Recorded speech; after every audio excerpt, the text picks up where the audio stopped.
I think many of these organizations are in a perfect spot to be able to provide that connectiveness and the compelling evidence back to a physician to be able to treat and improve, get people on the right care pathway, get them to the better health outcome, and all sorts of good things happen on the back end of that in terms of reduced cost, slower disease progression, and so forth. So to your point, there's a huge opportunity to bring the connectiveness together of this and simplify the experience in the network. And many of the organizations that we work with are ripe for being right in the driver's seat of making that happen and having something that really differentiates themselves in the marketplace.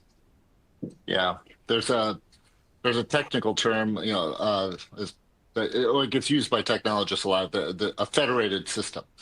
So it's typically, hey, there's lots of tools that have to come together to make something work, and so interoperability and a federated system is the key. And the way you're talking, it makes me think it's not just a data thing. Data needs to be federated. I think for Andros to do their job, they need to be open to a lot of different sources of data or views to tackle a particular network design issue or a network optimization issue.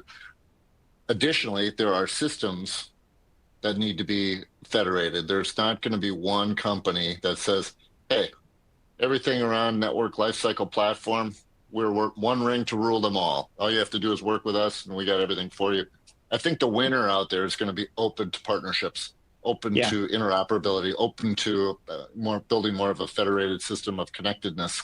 I'm curious, when you're coming out of a big organization like you are, and you're thinking about, if I could do it over again for a regional health plan or a regional risk-bearing entity, how do you take the lessons learned from a large organization into a mid-sized organization around this concept of federated systems and federated data?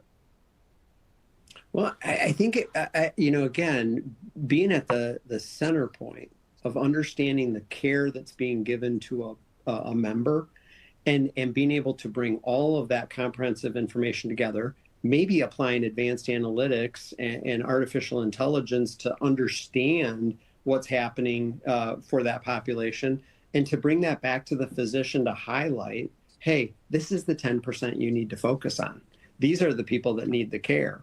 That's really where the opportunity is to be able to take all that federated information, all the different disparate health systems that they're accessing. People access all these different health systems, and then they go back to their PCP, and the PCP knows this much of what's going on because they don't have landscape around all that. Well, these organizations have the opportunity to take all that information, bring it back to the PCP and say, here you go, and here's your compelling information. And I think that's going to be the secret to the future of making sure we break down some of these barriers, make sure we highlight where there's problems, where there's compelling evidence that something needs to change,